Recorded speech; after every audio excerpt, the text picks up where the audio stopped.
Muchas gracias a todos por venir. Buenas tardes. Cuarto ya evento de las ventas de PayMe Combo. Hoy no hemos podido tener la compañía de Uriol, ha tenido un problema personal, pero nos acompaña su secuaz lacayo Quique, ¿vale? Que lleva también un montón de años en ventas y va a ser un súper invitado. Y nada, y el invitado especial, ¿no? Sergio, ¿quieres presentarte tú mismo? Sí, pues bueno, mil gracias por invitarme, lo primero. Yo vengo de la parte pegada a ventas, pero que no es ventas del todo, que es Revenue Operations, de Sales Operations principalmente. Y bueno, es algo un poco conocido, pero bueno, habrá gente que si estáis en ventas y en vuestra empresa existe, pues haya un poquito de fricción, que intentaremos hoy explicar también el cómo solucionar ese tipo de cosas. Y tengo background de ventas, empecé en esa parte, fui conociendo esta parte de operaciones y es donde ahora mismo me estoy especializando y más en la parte de ahora con Factorial, que estamos ahí, y nada, poco más. Qué bien. Para los que, porque claro, queda feo decirlo, pero Sergio está súper bien valorado dentro de Factorial, ¿vale? O sea, es una de las piezas clave, yo creo. Y es curioso, ¿no? Porque al final, operaciones, ventas, es fácil que haya fricciones, ¿no? Números, ya, pero tú ves los números, no ves lo que hay detrás de los números, tal. Yo creo que ahí, ¿no? Tu background de ventas posterior creo que ha hecho que empatizaras muy rápido, ¿no? Con el equipo de ventas, y la verdad es que Sergio es un tío de los que suman, de los que aportan y realmente de los que da gusto, ¿no? Trabajar con ello. Y yo creo que esto es un gran valor tuyo, ¿no? Y me gustaría empezar por ahí, ¿no? O sea, ¿cómo has trabajado tú ese enfoque, ¿no? Dentro de Factorial? ¿Crees que, por ejemplo, tu background en ventas ha hecho que tengas más empatía, ha hecho que comprendas mejor? ¿Cómo has enfocado tú ese? Sí, bueno, siempre hay esta discusión, siempre al ser un rol relativamente nuevo y que está muy enfocado en una parte más analítica, una parte más pues operativa, herramientas, muchas veces hay esa fricción porque parece que no entendemos la otra parte. El hecho de estar en la otra parte, más que solamente empatizar a nivel personal, lo que te ayuda más que nada es entender los procesos, entender el por qué pueden suceder algunas cosas, por qué cuando intentas automatizar algo puede tener sentido o no, porque al final en ventas lo que tratamos es con personas, tanto la gente que vende como a la que vendes, es todo proceso humano. Entonces, por mucho que quieras optimizarlo, no es un algoritmo, el número te informa, pero no va a ser definitivo. O el proceso lo puedes automatizar, pero vas a necesitar que alguien esté ahí, ¿no? Entonces, entender lo que hay detrás de ese número o de ese proceso te ayuda tanto a identificar mejor esos problemas para luego solucionarlos, como cuando propones la solución, entender cómo proponer las cosas, entender por qué cuando hay quejas o hay fricción tiene sentido también por su lado que exista esa queja o el cómo hacer ese tipo de procesos. Entonces yo creo que siempre está bien, para cualquier caso, pues para ser un profesor, pues seguramente seas un buen alumno o un alumno, entonces siempre está bien conocer los dos lados. Entonces yo te diría que principalmente eso, es un poco de empatía y la mejor manera de tener empatía es haber pasado por lo mismo. Entonces sí, yo creo que eso era interesante, el tener ese background. Guay, tío. Primero, perdona mi voz porque ayer perdió el Barça, pero metió 3 goles, así que... No quería decir nada porque para no perder a la audiencia, pero yo era del Madrid, la verdad que casi pierdo la voz también en un momento, pero... tú por alegría, claro. Bueno, yo te quiero preguntar, claro, tú entras en Factorial, me comentabas ahora justo que entras y ya hay algo de SalesOps, hay un equipo y tal. Entras en Factorial y qué te encuentras a nivel de SalesOps y cómo se baja, digamos, tu misión en Factorial. O sea, tú tienes claro qué tienes que hacer en Factorial, tus objetivos, qué va a ser una buena performance. Danos un poco de... Esa es interesante porque sí que cuando yo entré sí que existía, se estaban poniendo las primeras piezas ahí, pero era un momento en el cual no había una concepción interna dentro de la empresa de qué era SalesOps. No sé si aquí también sabéis lo que es SalesOps o qué hace Revenue Operations, o os suena, sí, más o menos. Bueno, da un poco, sí. O sea, al final lo que... estos departamentos son relativamente nuevos, sobre todo más aquí en Europa, en España sobre todo, y lo que intentan es, en empresas sobre todo de tecnología, romper silos entre los equipos de GTM, que principalmente serían marketing, ventas y customer success, e intentar hacer lo más escalable posible todas las operaciones de esos equipos y el cómo genera revenue una empresa. Para ello, al final, hay 3 piezas clave, que serían pues, sistemas, herramientas, ¿no?, que utilizáis en vuestro día a día para vender, que a lo mejor no caéis en que están ahí por algo o que alguien ha tenido que configurarlas y hacer un proceso entero con todas esas herramientas. Está la parte de procesos como tal, de entender cómo vendemos y cómo hacer más eficiente ese proceso de venta. Y luego una parte de analítica de datos, ¿no? De entender cómo está funcionando todos esos procesos, todas esas herramientas que estamos poniendo en práctica. Entonces, con esas tres piezas, que es sistemas, procesos y data principalmente, intentar romper los hilos y hacer más escalable la empresa. Entonces, cuando empieza a escalar una empresa, muchas veces se piensa por primera vez en montar estos equipos. Yo cuando entré a Factorial ya estaba montándose estos equipos para ayudar en la parte de Marketing Operations, Sales Operations y Customer Success Operations.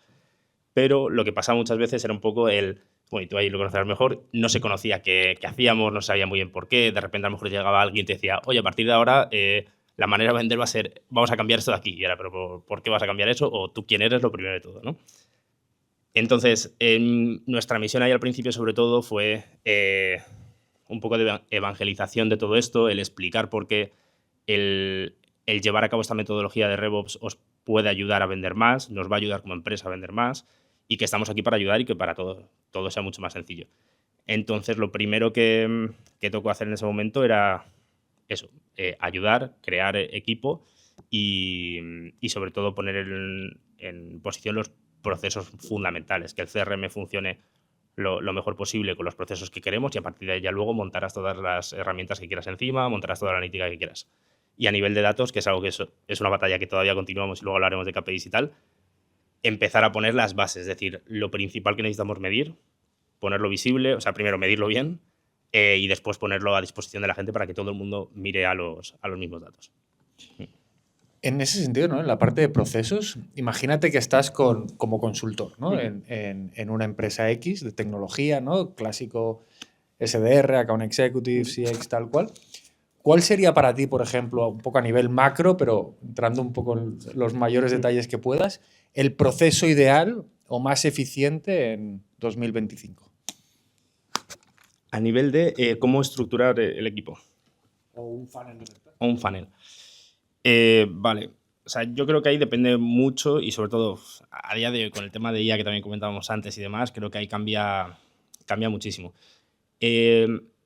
Generalmente desde pues, Salesforce, que fue quienes montaron, por decirlo así, la estructura que a día de hoy todas las empresas de SaaS utilizamos, que es sobre todo el dividir, ¿no? la generación en SDR y el cierre en Account Executives, con un equipo de marketing a lo mejor que te pone leads y que los SDRs a lo mejor también pueden prospectar, pero esa estructura creo que es la que a día de hoy mejor ha funcionado y casi todo el mundo sigue utilizando. Lo que se empieza a ver es más perfiles full cycle en algunas empresas de SaaS, teniendo en cuenta que con la IA hay una parte de la prospección y la cualificación que ya puedes empezar a hacer de manera automática o de manera mucho más sencilla, entonces a lo mejor no necesitas una persona full time solamente haciendo eso y puedes ir a roles híbridos. Yo sinceramente, y en todo lo que comentemos hoy, me cuesta muchas veces dar como esta es la manera. O sea, yo creo que al final depende mucho de tu negocio y entender bien cómo es la mejor manera de vender. Si el account executive, porque tu ciclo de venta es muy corto, puede hacer la cualificación a lo mejor también, pues seguramente puedes hacer un full cycle y me parece correcto. Si la cualificación o el calentar ese lead para que pueda ir a una demo y ya facilitar un poco el trabajo de cierre conlleva más trabajo, pues puede tener sentido también tener ese rol ahí. Entonces, bueno, yo creo que SDR ahí creo que funciona siempre bien esa pareja, entonces eso es perfecto. Después, ver una parte de marketing, de cómo queremos que marketing traiga esos leads. Y la pieza fundamental, creo yo, a día de hoy, que nuestra empresa también estamos montando ahora, es la parte de lo que llaman GTM Engineering, que no sé si lo habéis escuchado alguna vez o... Sí. Para quien no lo habéis escuchado alguna vez, el GTM Engineering, no sé si os suena, ¿no? Esa es... Hay mucho hype ahora, sobre todo en RevOps, con este nuevo nombre, porque es como súper tal, pero básicamente hay un montón de herramientas, no sé si conocéis Genesys, conocéis Clay, muchas herramientas que te permiten, sobre todo, enriquecer bien los leads de manera automática, preparar campañas también para contactar a esos leads de manera automática y en general es como centralizar todo el enriquecimiento y el scrapeo de leads y de información de esos leads para después utilizarlos de manera más automática. Entonces, eso antes caía en tierra de nadie y sobre todo se hacía normalmente comprando bases de datos o pues si conocéis Apollo, Lusha, Suminfo, un montón de herramientas que eran para conseguir teléfonos o emails. ahora ya se está especializando mucho más, con la parte de la IA se puede hacer un trabajazo increíble y bastante más sencillo y no necesitas un ejército de personas haciendo ese tipo de enriquecimiento, sino que a lo mejor un equipo de 4 personas, 5 personas, dependiendo luego del tamaño de tu empresa, del mercado, lo que sea, pueden orquestar todo el enriquecimiento de leads, captación de leads para la parte de outbound, que antes era un poco más dependiente de un perfil hunter de un SDR, ¿no? Que se metiese a LinkedIn, buscase a la gente que quería y ya está. Entonces, ahora la generación en outbound se está, no sé si marketizando, decirlo de alguna manera, pero ya no es tan yo me lo guiso, yo me lo como, sino que ahora también se puede asignar o dar a perfiles outbound, a SDRs o a account executives, leads mucho más cualificados, ya sea porque la información que tenemos es mucho mejor, porque podemos conseguir señales de intención de compra y todo de una manera automática y mucho más rápida. Entonces yo creo que este perfil es el que sí que está empezando a cambiar un poco la organización de ventas, el cómo se organiza desde más top of the funnel esa parte de outbound. Guay. Yo quiero ir a un tema que me ronda la cabeza y te quería preguntar, yo personalmente, que me interesa a mí, así que voy a aprovechar el espacio. Sí. Aquí vino, creo que fue la última vez Íñigo, de Payhawk, y dijo una frase que se me quedó, que dijo, el hecho de que tu empresa sea muy pequeña no es una excusa para no tener un playbook y por tanto no escalarlo, ¿no? O sea, me quedé como con la idea de, hostia, no por ser pequeño tienes que improvisar y hacer de todo, sino, hostia, pon procesos desde el principio. ¿Cuán importante es verdaderamente empezar una estrategia de ventas outbound SaaS B2B con una buena idea de sales ops y con todo bien procedimentado o bien eficientado? ¿Y qué tan diferente es? O sea, digamos que si tú entras en una startup, ¿sería tan importante las sales ops que en una empresa grande? En una empresa grande yo me imagino, ¿no? O sea, muchas ventas, por tanto, si mejoras el proceso un 2%, ya es bestial el retorno para la empresa. Pero una startup que es más, hostia, tengo pocos recursos, poco tiempo, tengo que facturar inversores detrás, hostia, que es un poco como estoy ahora, ¿eh? ¿Y cómo lo harías para entrar en una startup y ordenarlo todo por dentro? Vale, o sea, hay varios puntos. Uno es, no necesitas tener RevOps para tener procesos. O sea, y eso es lo que pasa al principio. Una startup más pequeña, organízate como puedas, que al final es como todo. Hay a veces que no tienes ni perfiles de ventas solamente, porque el que te hace ventas te hace customer success y te hace marketing y te hace lo que sea. Entonces, priorizar, ¿no? Sobre todo al principio. Pero la parte de procesos yo creo que es fundamental el poner cosas en su lugar. No, obviamente, cuando empiezas, a lo mejor no tienes ni datos suficientes para decidir qué proceso tienes que poner. Pues tira de benchmark, tira de intuición, pero pon algo en su lugar que puedas empezar a medir, puedas empezar a ver si funciona o no funciona y a partir de ahí tomar decisiones y ver hacia dónde tirar. Pero el dejarlo a ver qué tal, cómo funciona, cómo surge todo de manera orgánica, lo que lleva luego es que si algo no funciona no sabes qué es. Entonces, al menos si pones en cierto tipo de procesos, te permite luego ir midiendo y mejorando. Por la parte de operaciones, creo que generalmente, como suele surgir en empresas, es de manera muy orgánica, en el sentido de cuando eres más pequeño no necesitas ese perfil, siempre va a haber alguien que, ya sea en ventas o en Customer Success normalmente, bueno, la parte de growth también hay a veces que se mete mucho en esto, que le interesa cacharrear con herramientas, que le interesa ver si puede optimizar ciertos procesos y empieza a cacharrear por su cuenta. Generalmente no es alguien que diga, oye, vamos a montar el departamento, sino que empieza a intentar hacerlo más eficiente. Cuando eso va creciendo, es verdad que necesitas la gente más focalizada solamente en sus roles y necesitas una persona que empiece a montar esta parte. Entonces, a partir de ahí sí que puede tener sentido formalizar, por decirlo así, ese departamento de operaciones y meter más gente. Pero generalmente yo creo que lo que he visto yo es que surge de manera muy orgánica. Eso sí, desde el principio, aunque no tengas operaciones, para todo, tanto para CX, para ventas, para marketing. Pon procesos, haz playbooks, que se sepa lo que se tiene que hacer, sobre todo porque también normalmente los onboardings en startups suelen ser complicados porque no hay. Entonces es más de, pues mira, ¿cómo hacemos las cosas? Pues vente y te cuento, ¿no? Básicamente. Entonces todo lo que puedas darte información ayuda y sobre todo que todo lo que puedas ir mejorando es comparándolo contra algo, ¿no? Siempre es bueno tener algo ahí. Entonces, sí.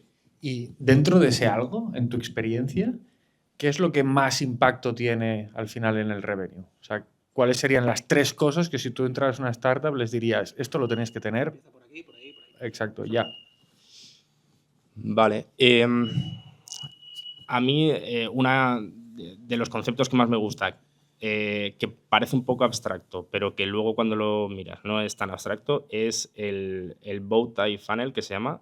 Básicamente es un funnel de toda la vida que si conocéis de marketing, que al final pues el típico embudo, pero en SaaS normalmente cuando adquieres un cliente, ese cliente es recurrente. Entonces, lo que puedes hacer luego es no solamente si convierte o no, sino luego cómo expandes también ese cliente. Entonces, para mí lo fundamental es que pintes cómo es tu embudo, tanto de ventas como luego de expansión. Sobre todo para empresas cuando vas más a SMB o incluso si haces un enterprise, pero que tienes a lo mejor una parte más de freemium o que tienes planes iniciales que son más baratos, pero luego tienes otros que puedes expandir, que hagas esa estrategia o ese funnel de cómo luego vas a expandirlo, que pongas unas etapas. Entonces, puede ser algo muy sencillo, que es, aquí me entra un lead, aquí hago una demo, aquí cierro. Vale, pues 3 stages. Ya solamente con eso lo que vas a poder empezar a medir es cuánto volumen tengo aquí, cuánto tiempo me lleva a que pase al siguiente stage y cuál es mi conversion rate en esta primera etapa y en la siguiente. Ya solamente con esas 3 métricas principales en cada etapa tienes muchísima información. Y lo primordial para mí es conversion rate, me parece que es lo que más te va a cambiar, porque tiene un efecto exponencial. Es decir, si tú eres capaz de subir un 2% aquí y un 2% aquí, no es un 4%, sino que es multiplicativo. Al final, todas las mejoras que hagas en esa parte, mejor. Y luego si marketing, además, antes del lead, hace las mejoras de visita al lead, pues sería increíble. Entonces, para mí, sobre todo, es definir un poco ese funnel, que a veces parece un poco abstracto, pero en cuanto te pones a verlo, se nota muy, muy rápido lo que es. Y ya medir esas 3 métricas que para mí son suficientes, que es cuánto te llega, cuánto conviertes y a qué velocidad, para luego verlo. Para mí eso sería lo primero que haría. O sea, velocidad, conversión.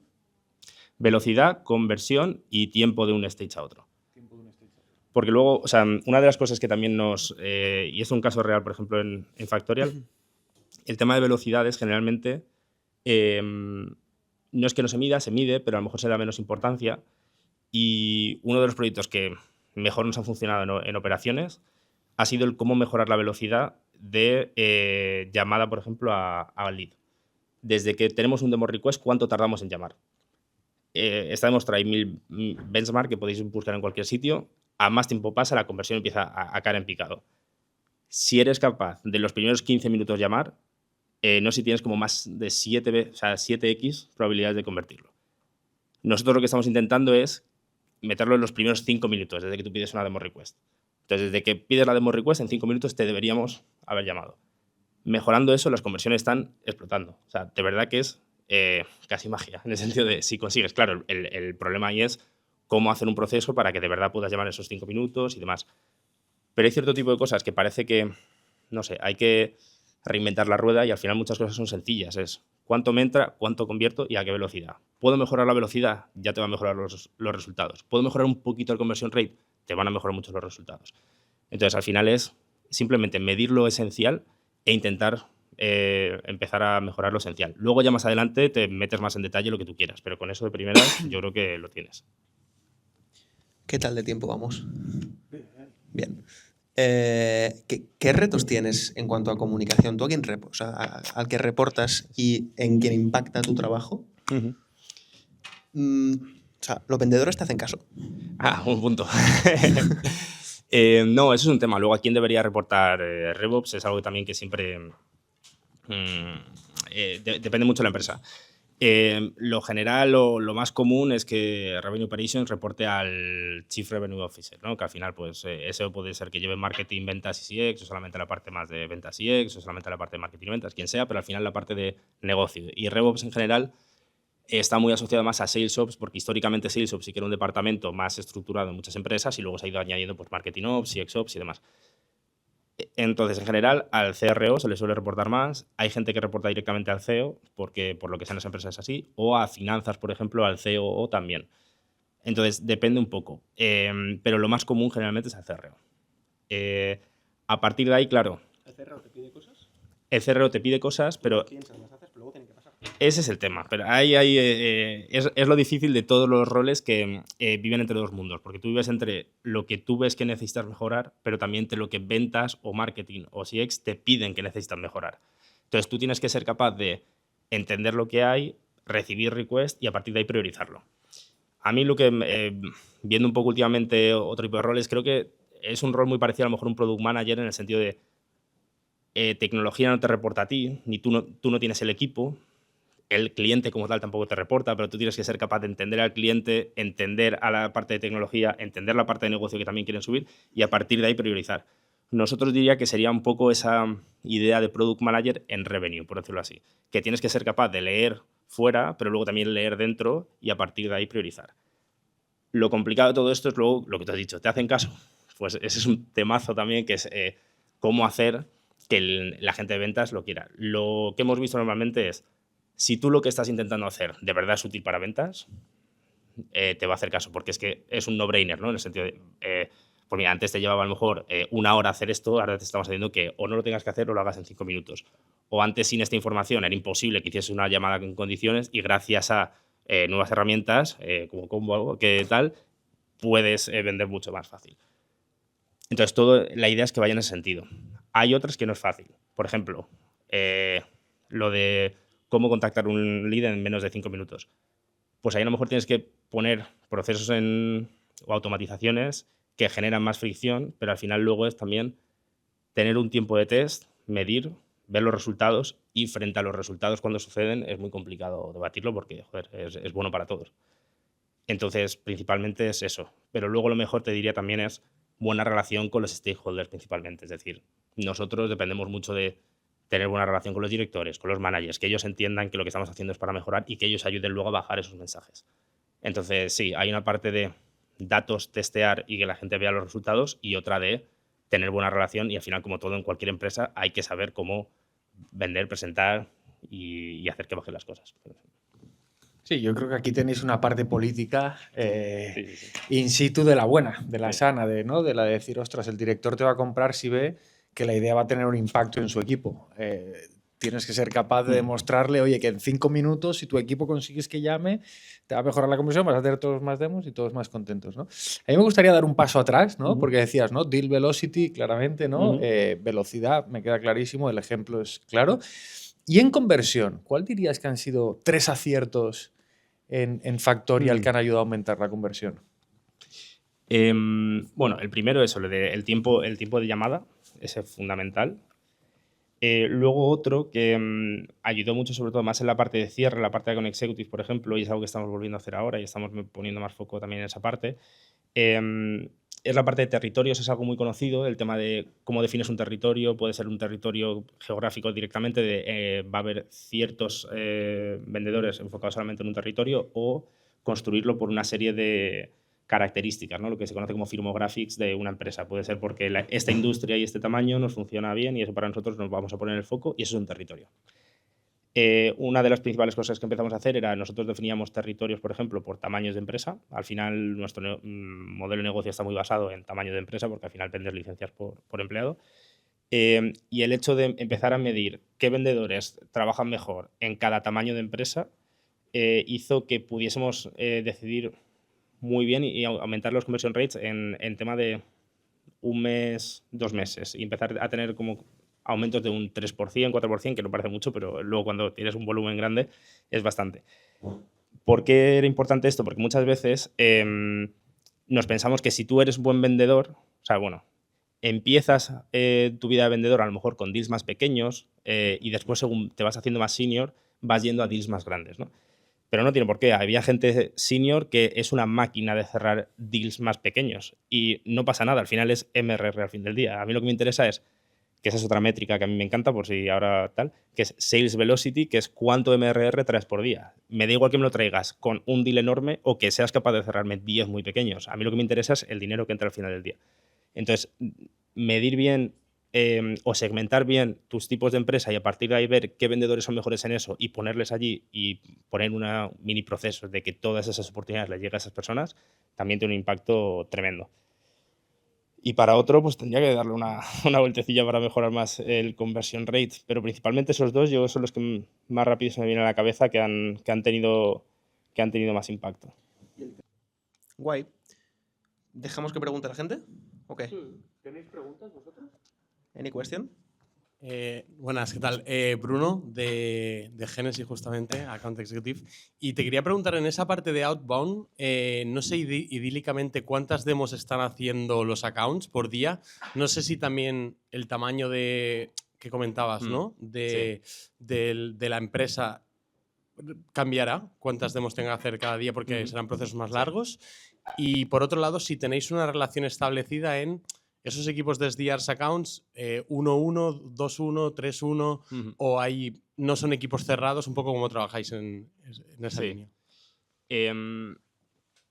El tema de números mágicos, o sea, no me gusta mucho decir números porque al final es que lo mismo, depende mucho de, pues si vas más a SMB, a lo mejor te mueves en una franja que para Enterprise no la necesitas, ¿no? Porque estás en lugar de demos más en temas de follow-up o haciendo otro tipo de cosas. En la parte de cómo organizar los equipos, están las dos versiones, lo que llaman pod, ¿no? Que al final, pues si tienes 2 SDR por un account o 1-1, si es que para Deals Enterprise generalmente es más 1-1 la proporción. Nosotros hemos llegado a estar más cerca a lo mejor de 2-1 en algunos casos o 1,5, cosas así. Y luego, pero no necesariamente trabajando SDR con Executive de la mano. O sea, sí que conozco empresas, pues, Salesforce creo que trabaja de esa manera, que tienen esa relación de un SDR con una account executive y que son casi compañeros de trabajo y que trabajan siempre así. En nuestro caso es más, por llamarlo así, como piscina de oportunidades, en el sentido de los SDRs lo que hacen es generar y luego nosotros enrutamos a quien sería mejor en account executives. Por ejemplo, esto que te comentaba de medir esos o segmentar tus territorios y a partir de ahí asignar. El SDR puede generar las oportunidades y luego tú lo que haces es cuando el SDR le va a hacer el handover al account executives, puedes enrutar a la persona y decirle al SDR quién debería ser esa persona. ¿En función de qué? En función de lo que quieras. En nuestro caso, sobre todo, ha sido muchas veces mezcla de industria con company size, entendiendo mejor el ICP. Al final sería basarlo en tu ICP y a partir de ahí ver quién es mejor en eso. Pero por eso lo de medir un poco conversiones, de oye, ¿qué account executives tienen mejores conversiones o me trabajan mejor estas oportunidades? Y a partir de ahí dárselo a ellos directamente. Creo que no me dejo nada, ¿no? ¿Más preguntas? Antes hemos estado comentando que el tema de la inteligencia artificial, pues hay veces que no llegas a diferenciar cuando es un humano, cuando es inteligencia artificial. ¿Dónde ponéis el límite entre tiene que actuar un humano, tiene que actuar inteligencia artificial? Sobre todo en la parte más del principio del funnel, donde hay muchas más operaciones que no acaban convirtiendo. ¿Dónde ponéis el límite? Buena pregunta. O sea, yo con la parte de inteligencia artificial para generación y toda la parte de ventas automáticamente, creo que hay mucho hype en general de todo lo que puede hacer, pero que mi duda todavía está en cómo escala eso de verdad. Es decir, para empresas más pequeñas creo que ahora mismo puedes ponerle menos filtro y dejar que sea más automático y más libre, tanto a la hora de escribirte el mail como de encontrarte a quién contactar. Y ver qué te llega, porque al final como tienes tu mercado está menos tocado, puedes prácticamente cualquier persona con la que hables y que le interese hablar contigo es un beneficio. Cuando ya coges cierta escala, el problema que tienes es que ya has tocado también mucha parte de ese mercado o ya tienes una base de clientes grande a la cual no quieres impactar con la IA. Entonces empiezas a tener cierto tipo de restricciones donde necesitas meter más a una persona que valide esos procesos o que guíe un poco a la IA y le ponga esos raíles por los cuales no se te vaya. O sea, ejemplos muy claros, hablando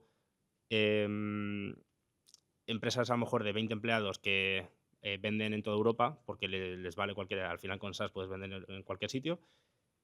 Hablando con ellos me decían, pues mira, el otro día teníamos automatizada esta parte con IA, contactaron a un CEO de Polonia de no sé qué empresa, nos dijo que quería hablar con nosotros y ya está, y lo hemos firmado y genial. Está perfecto, lo que pasa es cuando ya a lo mejor tienes una empresa donde tienes un departamento en Polonia y tú estás aquí en España, quieres impactar en España, no quieres impactar en Polonia, a lo mejor ese CEO que han contactado podría ser incluso cliente si ya eres muy grande, entonces el cómo hacer que no contacte a esa persona, que el mensaje que le está enviando no choque con el posicionamiento que marketing está haciendo, por ejemplo.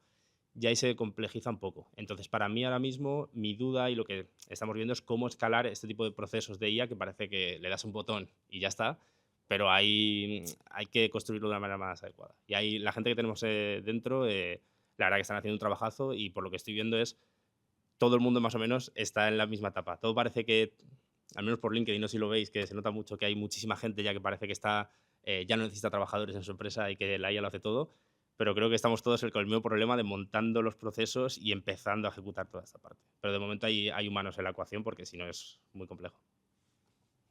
¿Tienes como identificadas, porque claro, es Big Data, o sea, es identificadas todas las variables de las que depende un éxito de call a demo o de demo a Close One? ¿O es más orgánico y vas haciendo y te vas encontrando, vas probando cosas y funcionan? Al principio es un poco orgánico, porque sobre todo lo que te van a faltar son datos para poder ver realmente lo que te funciona. Entonces, al principio, un poco orgánico, intuición y lo que vas viendo. En cuanto empiezas a tener un poco de datos, lo mejor ahí que puedes hacer es, uno, análisis más avanzados. No te tienes por qué meter en cosas muy locas, pero ahora con IA puedes analizar datos muy bien, pero desde una visualización, una herramienta de visualización de datos que te permita ver, cruzar 3 o 4 variables y ver cuáles son las que correlan mejor.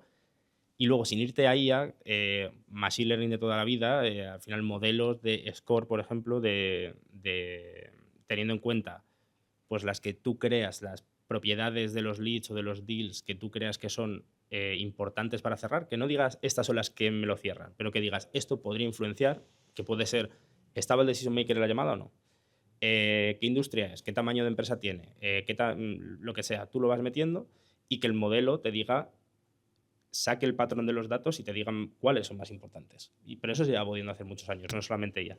Entonces, a partir de ahí luego analizas cuáles son las que generalmente correlan más y a partir de ahí tú ya puedes tomar decisiones sobre eso.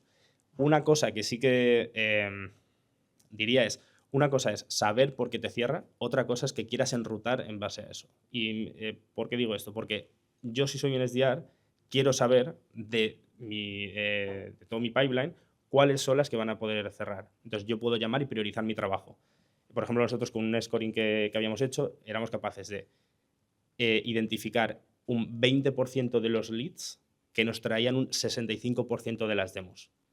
Eso, si eres una persona de ventas, lo quiero porque es que a lo mejor puedo hacer mi target, ya yendo a lo más, puedo hacer mi target a lo mejor con la mitad del trabajo.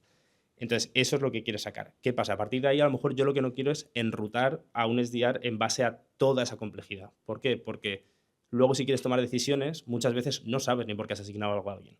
Entonces, te cuesta un poco tomar decisiones. Entonces, yo lo que diría es, a la hora de enrutar, está bien meter algunas variables en la ecuación, pero que luego te sea sencillo, si necesitas retocar algo, entender si está fallando o no. Pero Yo creo que esta parte es muy interesante, ¿no? Y me surge otra pregunta, ¿no? Me surge la pregunta de, viendo, además que eres un tío que te mueves, ¿no? Y que miras benchmarks y tal y que cual, viendo Factorial un poco desde atrás, ¿vale? ¿Cuáles dirías que han sido lo que os ha destacado en go-to-market, ingeniería, KPIs, para estar donde estáis? buena pregunta.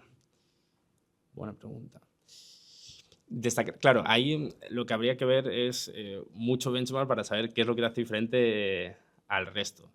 O sea, yo lo que creo que sobre todo ha sido algo más cultural, yo creo, de empresa como Factorial como empresa, más que a lo mejor de KPIs primordiales que se toquen. Creo que al final es una empresa muy enfocada a venta y a negocio.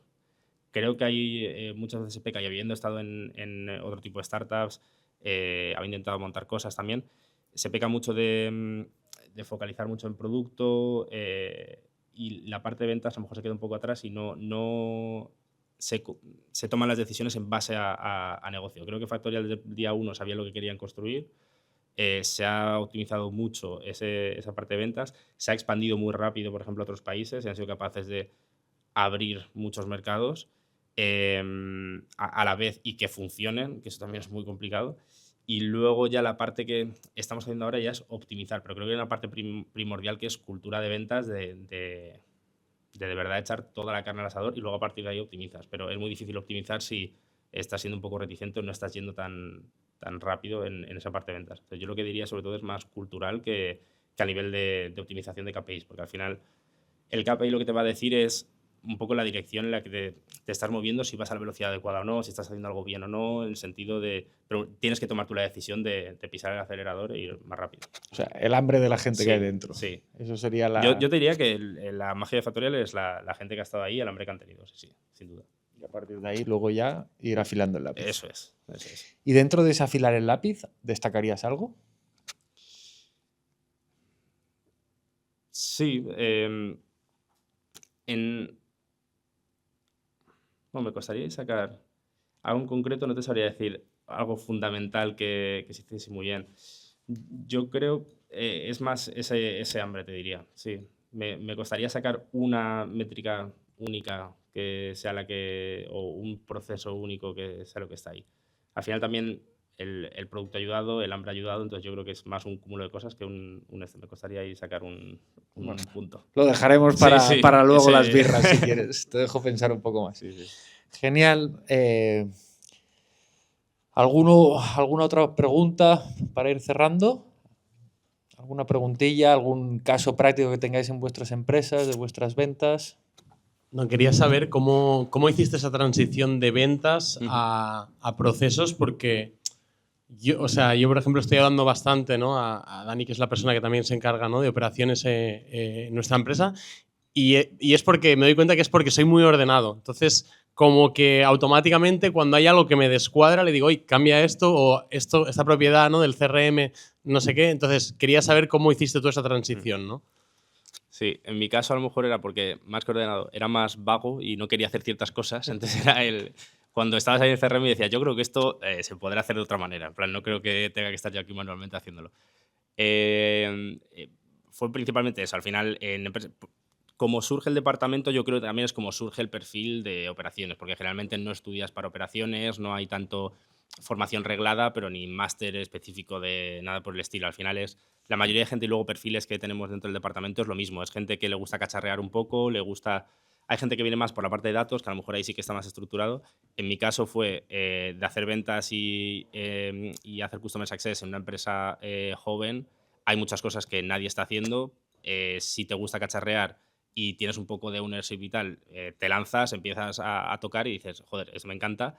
Entonces, principalmente fue eso, el cacharrear porque no quería hacerlo manualmente y a partir de ahí te pones a investigar un poquito más. Y ahora con el tema ya también es un rabbit hole que a quien le guste, pues ya te metes ahí y puedes, vamos, no ir ni a trabajar, ya el fin de semana estás ahí todo el día. Sí. Muy bien, equipo, pues vamos a disfrutar de las cervezas y las patatitas. ¿Os parece bien? Algo, Quique, que quieras. Iba a hacer una pregunta más. Venga, va, lanza, como la última birra. ¿Me la permites? ¿Crees que el Sales Ops o el RevOps es lo más importante hoy en una estrategia de go-to-market? Lo más importante, no, porque me costaría decir que es lo más importante dentro de una estrategia. Lo que sí que sin duda está creciendo su importancia muchísimo. Y cada vez lo veo más, sobre todo lo que me hace decir esto no es tanto lo que yo piense porque estoy en RevOps, sino lo que gente que es manager de ventas y directores de ventas que antes no entendían a lo mejor lo que hacía RevOps o el valor que aportaba, creo que con toda esta parte de IA para automatizar procesos, pero sobre todo con la parte esta que decía de GTM Engineering, de empezar a poner, automatizar mejor y organizar mucho mejor ese outbound, porque al final lo bueno que tiene el outbound es que lo manejas tú. O sea, es pura venta, por decirlo así, ¿no? No necesitas a marketing que esté invirtiendo, que muchas veces es difícil optimizar, puedes llegar a momentos en los cuales no puedes hacer mucho más. Outbound al final lo manejas tú. Lo que permite este tipo de roles ahora dentro de un equipo es que la estrategia que tú quieres llevar de ventas la puedas escalar mucho más grande y mucho más rápido. Entonces yo creo que ahora sí que está ganando mucha más importancia y sobre todo ya hay gente que desde, no el día 1, pero a lo mejor el día 2 de montar su GTM ya empiezan a pensar en estos roles. Entonces ese yo creo que es el principal cambio que hay a día de hoy. Muy bien, lo tenemos. Perfecto, pues oye, mil gracias. Muchísimas Gracias, gracias a Sergio. vosotros.